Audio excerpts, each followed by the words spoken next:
UP में हालिया संपन्न उपचुनाव में 7 सीटें जीतने वाली बीजेपी की निगाहें अभी भी एक और सीट की ओर टिकी हुई हैं और यह सीट है अयोध्या जिले की मिल्कीपुर विधानसभा सीट।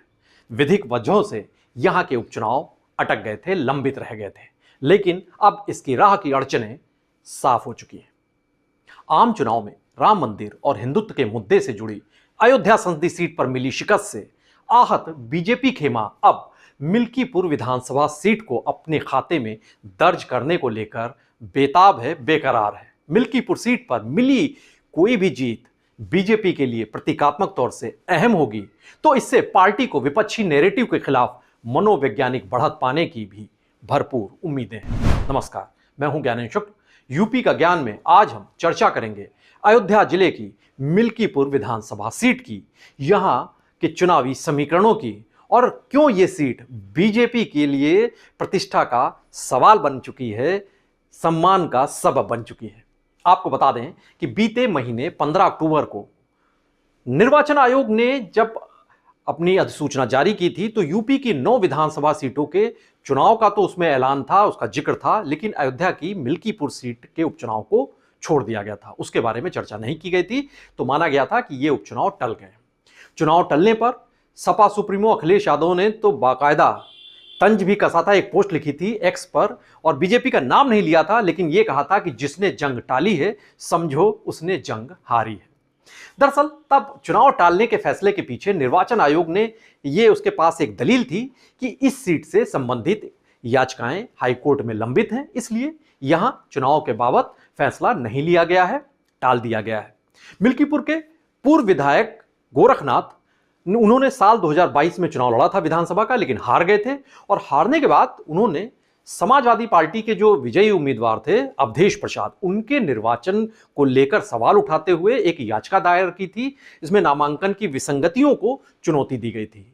गोरखनाथ की याचिका में कहा गया था कि नामांकन करते वक्त अवधेश के हलफनामा में जो नोटरी की डेट एक्सपायरी थी, इसलिए यह नामांकन तकनीकी तौर से, विधिक तौर से सही नहीं है, इसे खारिज होना चाहिए। हालांकि बीते दिनों गोरखनाथ के अधिवक्ता द्वारा याचिका वापसी का प्रार्थना पत्र दिया गया था हाईकोर्ट के सामने। इसकी सुनवाई करते हुए हाईकोर्ट ने इस याचिका को, जो लंबित थी, उसे डिसमिस कर दिया था। इसके बाद से यहां उपचुनाव के लिए जो रोड़े थे, जो विधिक अड़चन थी, वो दूर हो गई। यूपी की मौजूदा विधानसभा के चुनाव में भले ही बीजेपी की प्रचंड जीत हासिल हुई हो 2022 में, लेकिन मिल्कीपुर विधानसभा सीट से समाजवादी पार्टी के अवधेश प्रसाद ने दूसरी बार विधानसभा चुनाव जीतने में कामयाबी हासिल कर ली थी। तब सपा प्रत्याशी अवधेश प्रसाद ने 13,338 वोटों के मार्जिन से बीजेपी के गोरखनाथ बाबा को चुनाव हरा दिया था, जबकि बीएसपी की मीरा देवी चुनाव लड़ी थी, 14,000 के करीब वोट पाई थी, और कांग्रेस के ब्रजेश कुमार रावत वो 3,166 वोटों पर ही सिमट कर रह गए थे। बहरहाल अब हाईकोर्ट द्वारा जो ये याचिका थी, जिसकी वजह से ये चुनाव टल गए थे, ये डिसमिस हो गई है। इसकी सूचना जैसे ही अब मिलेगी, निर्वाचन आयोग तक पहुंच रही है, और इस सूचना के बाद से इस सीट के लिए उपचुनाव का कार्यक्रम घोषित कर दिया जाएगा, उस पर मुहर लग जाएगी, हरी झंडी दे दी जाएगी। क्योंकि इस सीट पर उपचुनाव से संबंधित सभी प्रशासनिक तैयारियां जिला प्रशासन पहले ही संपन्न कर चुका है, लिहाजा यहां चुनाव की बस तारीख के ऐलान का ही इंतजार हो रहा है। बाकी जो चुनाव को लेकर तैयारियां की जाती हैं, वो जिला प्रशासन की तरफ से वो सिर्फ औपचारिकता ही करनी है, सारी तैयारियां हो चुकी हैं।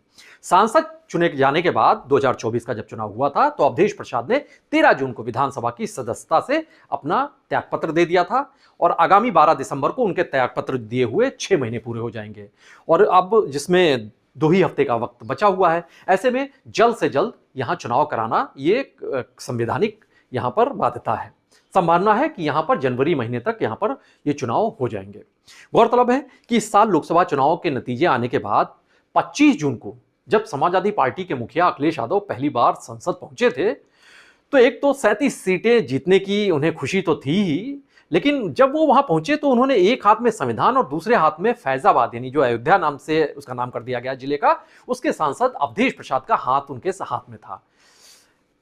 कांग्रेस की दिग्गज नेता सोनिया गांधी, राहुल गांधी ने भी आगे बढ़कर अवधेश प्रसाद का खैर मकदम किया था। विपक्षी नेताओं ने जो गर्मजोशी के साथ अवधेश प्रसाद को खासतौर से सामने रखकर जो स्वागत किया था, वो इसलिए हुआ था क्योंकि फैजाबाद सीट, उसी में धर्मनगरी अयोध्या शामिल है। वो अयोध्या जिसने बीजेपी के उत्कर्ष की पटकथा रचने में अपनी निर्णायक भूमिका निभाई। 90 के दशक के बाद से यह एक सियासी हलचलों का केंद्र भी रहा। 22 जनवरी को इसी साल रामलला की प्राण प्रतिष्ठा जब हुई थी, उस भव्य आयोजन के बाद बीजेपी देश भर में अपनी पताका फहराने का सपना संजोए हुए थी। लेकिन अयोध्या में मिली हार ने विपक्ष को बीजेपी को घेरने का अवसर दे दिया, हमलावर होने का मौका दे दिया। राम मंदिर मुद्दे के प्रभावहीन होने और हिंदुत्व के कार्ड के कमजोर होने का नैरेटिव गढ़ा गया और इसको लेकर विपक्ष खूब आक्रामक रहा, बीजेपी को कटघरे में खड़ा करता रहा, तंज कसता रहा।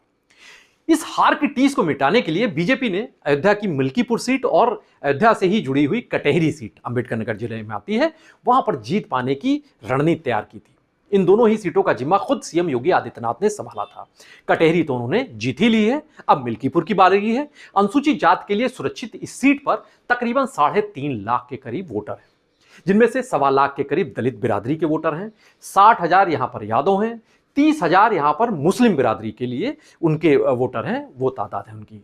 MY समीकरण जो समाजवादी पार्टी का बड़ा मूलभूत समीकरण रहा है, यानी मुस्लिम यादव जो गठजोड़ है, उसके बेस वोटरों को अपने साथ तो लेकर चल ही रही है समाजवादी पार्टी। लेकिन अखिलेश यादव ने अवधेश प्रसाद पर दांव इस उम्मीद से लगाया कि इसके साथ ही दलित वोटर भी लामबंद हो जाएंगे और मुस्लिम यादव और दलित ये कॉम्बिनेशन जो होगा वो जीत की ओर बढ़ा देगा, और यही हुआ भी। सपा ने यहां पर जीत की इबारत रच दी। अब यहां के जो जातीय समीकरण है उसी का असर रहा है कि यहां पर 2 उपचुनाव सहित 17 चुनाव हो चुके हैं और सर्वाधिक 5 बार यहां पर समाजवादी पार्टी को जीत हासिल हुई है। बीजेपी महज 2 बार ही जीत सकी है, एक बार जनसंघ भी जीता था। सियासी विश्लेषक मानते हैं कि अगर इस सीट में जो 60 से 65 हजार के करीब ब्राह्मण हैं, 30 हजार के करीब यहां पर क्षत्रिय वोटर हैं, कई ओबीसी जो जातियां हैं, अगर उनको और दलित वोटरों को भी उसमें भी पैठ बना ली बीजेपी ने, तो फिर उसका भी पलड़ा भारी हो सकता है इस मिल्कीपुर सीट पर, जहां अब उपचुनाव होने वाले हैं। फिलहाल बीजेपी खेमा ऐसे ही किसी विनिंग फार्मूले को तलाश रहा है, उसकी खोज कर रहा है। बीते दिनों जब उपचुनाव वाली बाकी सीटों के लिए प्रत्याशियों के नामों का ऐलान हो रहा था, तभी समाजवादी पार्टी ने उसी वक्त मिल्कीपुर सीट के लिए भी अपने प्रत्याशी का नाम तय कर दिया था और यहां से सपा के जो सांसद अवधेश प्रसाद हैं, उनके बेटे अजीत प्रसाद के नाम का ऐलान बाकायदा समाजवादी पार्टी कर चुकी है।